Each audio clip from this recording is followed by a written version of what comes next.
జాతీయ గ్రామీణ ఉపాధి హామీ పథకంలో మహాత్మా గాంధీ పేరును తొలగించేందుకు కేంద్ర ప్రభుత్వం పార్లమెంట్లో బిల్లు ప్రవేశపెట్టడాన్ని నిరసిస్తూ సికింద్రాబాద్లోని డీసీసీ అధ్యక్షుడు దీపక్ జాన్ ఆధ్వర్యంలో నిరసన కార్యక్రమం చేపట్టారు. ప్యారడైజ్ ఎంజీ రోడ్లోని మహాత్మా గాంధీ విగ్రహం వద్ద cantonment MLA Shri Ganesh, Jubilee Hills MLA Naveen Yadav, TPCC ఉపాధ్యక్షులు కోట నీలిమ, కాంగ్రెస్ శ్రేణులతో కలిసి ప్లకార్డులతో ఆందోళనకు దిగారు. జాతీయ గ్రామీణ ఉపాధి హామీ పథకానికి మహాత్మా గాంధీ పేరును మార్చవద్దని కాంగ్రెస్ శ్రేణులు డిమాండ్ చేశాయి. భారతదేశ చరిత్ర నుంచి గాంధీ మహాత్ముడి పేరును తొలగించాలనే కుట్రను కేంద్ర ప్రభుత్వం చేస్తోందని టీపీసీసీ ఉపాధ్యక్షులు మండిపడ్డారు. ఉపాధి హామీ పథకం నుండి గాంధీ పేరును తొలగిస్తే తీవ్ర పరిణామాలుంటాయని కాంగ్రెస్ ఎమ్మెల్యేలు హెచ్చరించారు.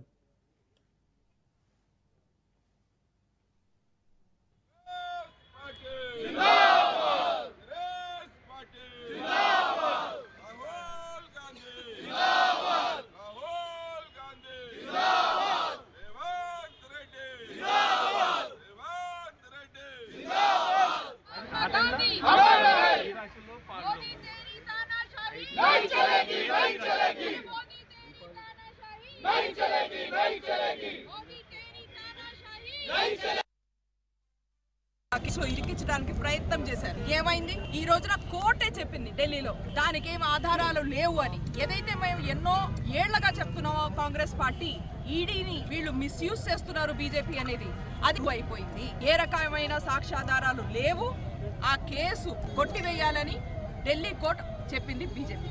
ఇది బీజేపీ ప్రవర్తన. అందుకనే ఈ రోజున ఈ నిరసన ఎందుకు చేస్తున్నామంటే గాంధీ పేరునే ఈ దేశ చరిత్రలోంచి, ఈ దేశ భవిష్యత్తులోంచి తీసేయాలని ప్రయత్నం చేస్తున్న బీజేపీకి ఇది ఒక హెచ్చరిక. అది అయ్యే పని కాదు. మహాత్మా గాంధీ కానీ, సోనియమ్మ కానీ, రాహుల్ గాంధీ కానీ ప్రతి మనిషి హృదయాల్లో ఉండే పేర్లు. మీరు ఎంజీ నరేగాని, మహాత్మా గాంధీ నరేగాని దాన్ని ఎంత తీసేసినా ఎప్పటికీ అది ఎంజీ నరేగాలానే